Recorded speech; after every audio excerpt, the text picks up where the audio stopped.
ओम श्री परमात्मने नमः। यथार्थ गीता अध्याय 2 श्लोक 58 और 59। यदा संरते चायं कूर्मं अज्ञानीव सर्वश इंद्रियाणि इंद्रियार्थेभ्य तस्य प्रज्ञा प्रतिष्ठिता विषया विनिर्वर्तन्ते निराहारस्य देहिन सर्वर्जरसोऽप्यस्य परम दृष्ट्वा निवर्तते।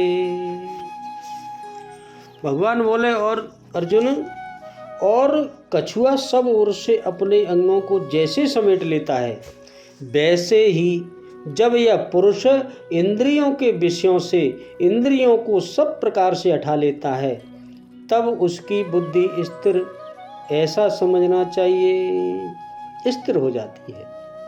इंद्रियों के द्वारा विषयों को ग्रहण न करने वाले पुरुष के भी केवल विषय तो निवृत्त हो जाते हैं, परंतु उनमें रहने वाली आसक्ति निवृत्त नहीं होती। इस स्थिति प्रज्ञ पुरुष की तो आसक्ति भी परमात्मा का साक्षात्कार करके निवृत्त हो जाती है। ऐसे पुरुष की भगवान कह रहे हैं, जो पुरुष जिस प्रकार कछुआ अपने अंगों को समेट लेता है, ठीक वैसे ही यह पुरुष जब सब ओर से अपनी इंद्रियों को समेट लेता है, तब उसकी बुद्धि स्थिर होती है। खतरे को देखते ही कछुआ जिस प्रकार अपने सिर और पैर समेट लेता है, ठीक इसी प्रकार जो पुरुष विषयों में विचरती हुई इंद्रियों को सब ओर से समेटकर हृदय देश में निरोध कर लेता है, उस काल में नहीं, उस समय में उस पुरुष की बुद्धि स्थिर होती है। किंतु यह तो एक दृष्टांत मात्र है। खतरे का एहसास मिटते ही कछुआ तो अपने अंगों को पुनः फैला देता है। क्या इसी प्रकार स्थिति प्रज्ञ महापुरुष भी विषयों में रस लेने लगता है?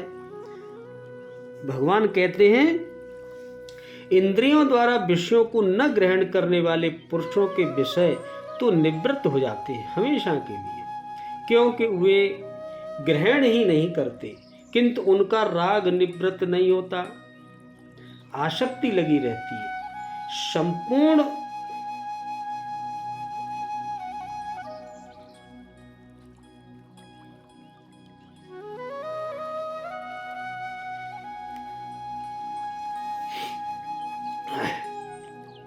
संपूर्ण इंद्रियों को विषयों से समेटने वाले निष्काम कर्मी का राग भी परम दृष्टवा यानी परम तत्व परमात्मा का साक्षात करके निवृत्त हो जाता है। महापुरुष कछुए की तरह अपनी इंद्रियों को विषयों में नहीं फैलाता।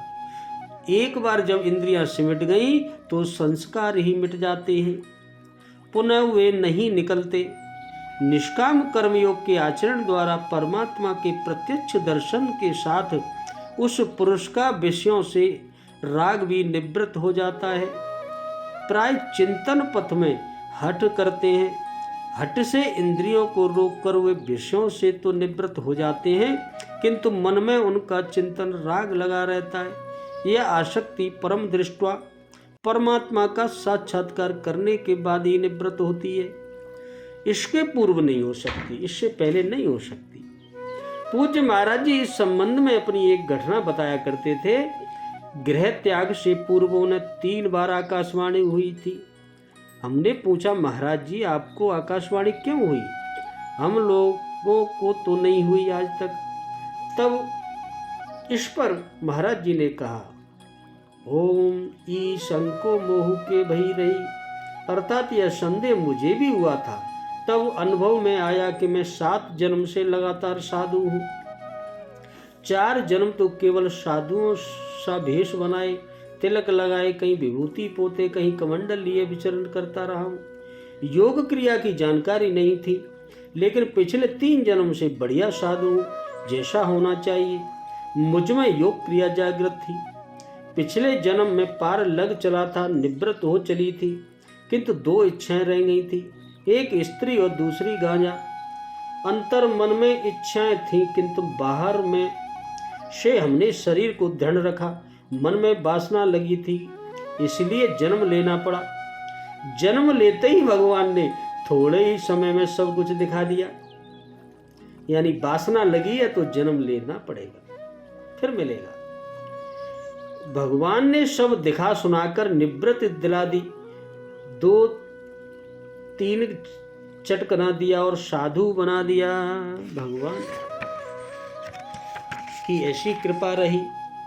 ठीक यही बात श्री कृष्ण भी कहते हैं कि इंद्रियों द्वारा विषयों को न ग्रहण करने वाले पुरुष के भी विषय तो निवृत्त हो जाते हैं, किंतु साधना द्वारा परम पुरुष परमात्मा का साक्षात्कार कर लेने पर वह विषयों के राग से भी निवृत्त हो जाता है। अतः जब तक साक्षात्कार नहीं हो, कर्म करना है, कर्म करते ही रहना चाहिए।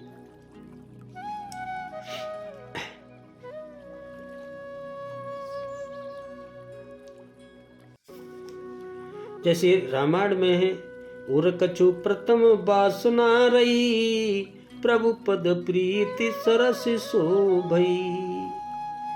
रामचरितमानस में गोस्वामी जी ने लिखा है, इंद्रियों को विषयों से समेटना कठिन है, बड़ी बात है ये।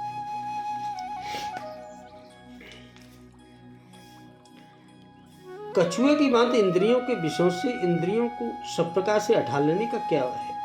जिस प्रकार कछुआ अपने समस्त अंगों को सब ओर से संकुचित करके स्थिर हो जाता है, उसी प्रकार समाधि काल में जो वश में की हुई समस्त इंद्रियों की निवृत्तियों को इंद्रियों के समस्त भोगों से हटा लेना है।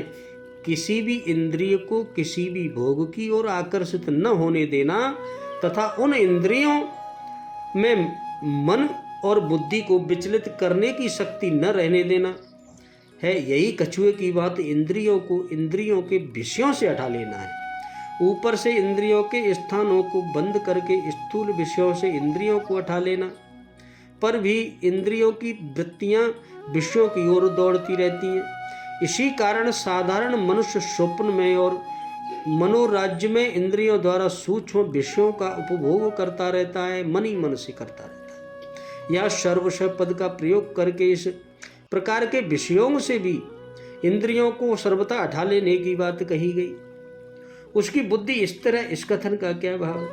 इस कथन से भगवान ने यह भाव दिखलाया है कि जिसकी इंद्रियां सब प्रकार से ऐसी वश में की हुई है कि उनमें मन और बुद्धि को विषयों की ओर आकर्षित करने की जरा भी शक्ति न रह जा गई हो, और इस प्रकार से वश में की हुई अपनी इंद्रियों को जो सर्वथा विषयों से हटा लेता है, उसी की बुद्धि स्थिर रहती है। और जिसकी इंद्रियां वश में नहीं है, उसकी बुद्धि स्थिर नहीं रह सकती, क्योंकि इंद्रियां मन और बुद्धि को बलपूर्वक विषय सेवन में लगा देती हैं। स्थिति प्रज्ञ के बैठने का प्रकार बतलाया। अब उसमें होने वाली शंकाओं का समाधान करने के लिए इंद्रियों को अपेक्षा इंद्रिय संयम की विलक्षणता दिखलाई। भगवान ने क्या कहा, निराहारस्य विषय से क्या देहीन पद का क्या भाव है। संसार में जो भोजन का परित्याग कर देता है उसे निराहार कहते हैं, परंतु यहाँ निराहारस्य पद का प्रयोग करके अर्थ में नहीं है, क्योंकि यहाँ विषया पद में बहुवचन का प्रयोग करते हुए समय विषयों के निवृत्त हो जाने की बात कही गई। भोजन के त्याग को से तो केवल जीवा इंद्रिय के विषय ही निवृत्त होती है, शब्द स्पर्श रूप और गंध की निवृत्ति नहीं होती। जब पांचों, अतः यह समझना चाहिए कि जिस इंद्रिय का जो विषय है वही उसका आहार है। इस दृष्टि से जो सभी इंद्रियों के द्वारा समस्त इंद्रियों के विषयों का ग्रहण करना छोड़ देता है, ऐसे देहाभिमानी मनुष्य का वाचक यह निराहारस्य पद है। मनुष्य के भी केवल विषय तो निवृत्त हो जाते हैं, परंतु उसमें रहने वाली आसक्ति निवृत्त नहीं होती। इसका क्या भाव है। इससे यह भाव दिखलाया है कि विषयों का त्याग कर देने वाला ज्ञानी भी ऊपर से तो कछुए की बात अपनी इंद्रियों को विषयों से हटा सकता है, किंतु उसकी उन विषयों में आसक्ति बनी रहती है। आसक्ति का नाश नहीं होता, इस कारण उसकी इंद्रियों की वृत्तियां विषयों की ओर दौड़ती रहती हैं और उसके अंतःकरण को स्थिर नहीं होने देती। निम्नलिखित उदाहरणों से यह बात ठीक समझी में आ सकती है।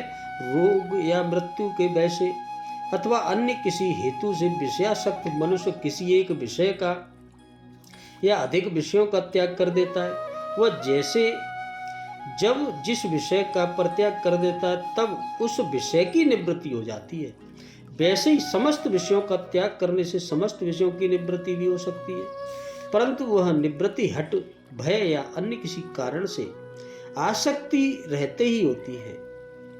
ऐसी निवृत्ति से वस्तुतः आसक्ति की निवृत्ति नहीं हो सकती। दंभी मनुष्य लोगों को दिखाने के लिए किसी समय जब बाहर से 10 इंद्रियों के शब्दादि विषयों का परित्याग कर देता है तब ऊपर से तो विषयों की निवृत्ति हो जाती है, परंतु आसक्ति रहने के कारण मन के द्वारा वह इंद्रियों के विषयों का चिंतन करता रहता है, अतः उसकी आसक्ति पूर्वतः ही बनी रहती है।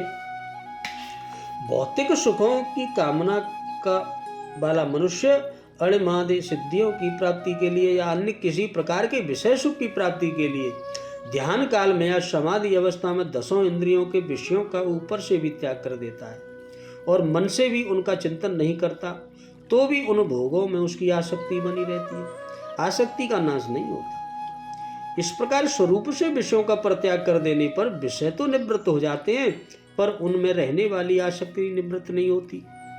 यह रस का अर्थ आस्वादन अथवा मन के द्वारा उपभोग मानकर उसका रस निवृत्त नहीं होता। इस वाक्य का अर्थ यदि यह मान लिया जाए कि ऐसा पुरुष स्वरूप से विषयों का त्यागी होकर भी मन से उसके उपभोग का आनंद लेता रहता है, मन ही मन में भोगता रहता है, तो क्या आपत्ति है? वाक्य का ऐसा अर्थ लिया तो जा सकता है, किंतु इस प्रकार मन के द्वारा विषयों का आस्वादन विषयों में आसक्ति होने पर ही होता है। अतः रस का अर्थ आसक्ति लेने से यह बात उसके अंतर्गत ही आ जाती है। दूसरी बात यह कि इस प्रकार मन के द्वारा विषयों का उपभोग परमात्मा के साक्षात्कार से पूर्व हट विवेक एवं विचार के द्वारा भी रोका जा सकता है। साक्षात्कार से पहले भी ये सब किया जा सकता है। परमात्मा का साक्षात्कार हो जाने पर तो उसके मूल आसक्ति का भी नाश हो जाता है और इसी में परमात्मा के साक्षात्कार की चर्चार्थता है, विषयों का मन से उपभोग हटाने से नहीं। अतः रस का अर्थ जो ऊपर किया गया है वह ठीक नहीं है। अस्य पद किसका वाचक है और इसकी आसक्ति भी परमात्मा का साक्षात्कार करके निवृत्त हो जाती, इसका क्या भाव है? यहाँ जिसका प्रकरण चल रहा है वह स्थिति प्रज्ञ योगी का वाचक है तथा उपर्युक्त कथन से यह दिखलाया गया है कि उस स्थिति प्रज्ञ योगी को परमानंद के समय परमात्मा का साक्षात्कार हो जाने के कारण उसकी किसी भी सांसारिक पदार्थ में जरा भी आसक्ति नहीं रहती, क्योंकि आसक्ति का कारण अविद्या है। उस अविद्या का परमात्मा के साक्षात्कार होने पर अभाव हो जाता है। साधारण मनुष्यों को मोहवश इंद्रियों के भोगों में सुख की प्रतीति हो रही है, इसी कारण उनकी उन भोगों में आसक्ति है, पर वास्तव में भोगों में सुख का लेश मात्र भी कोई सुख नहीं है। उनमें जो कुछ सुख प्रतीत हो रहा है वह भी उस परम आनंद स्वरूप परमात्मा के आनंद के किसी अंश के एक आभास मात्र भी नहीं है। जैसे अंधेरी रात में चमकने वाले नक्षत्रों में जिस प्रकाश की प्रतीति होती है वह प्रकाश सूर्य के ही प्रकाश का आभास मात्र है, और सूर्य के उदय हो जाने पर उनका प्रकाश लुप्त हो जाता है, दिखाई नहीं देता। उसी प्रकार सांसारिक पदार्थों में प्रतीति होने वाला सुख, जो सुख प्रतीत होता है वो आनंद में परमात्मा के आनंद का ही आभास है, मात्र आभास है,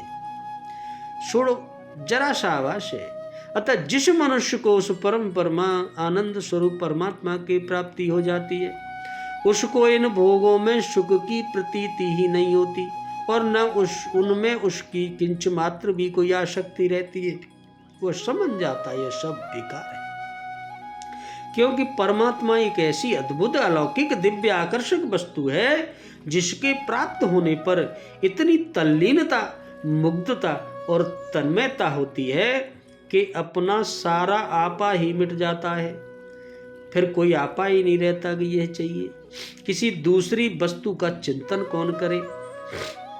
इसीलिए परमात्मा के साक्षात्कार से आसक्ति के सर्वथा निवृत्त होने की बात कही गई है, भगवान ने कही। इस प्रकार आसक्ति न रहने के कारण स्थिति प्रज्ञ के संयम में केवल विषयों की ही निवृत्ति नहीं होती, मूल सहित आसक्ति भी सर्वथा का अभाव हो जाता है। यह उसकी विशेषता है। आसक्ति का नाश और इंद्रिय संयम नहीं होने से बहुत हानि होती है। उस पर भगवान आगे बताएंगे। बोलो राधे कृष्ण राधे राधे।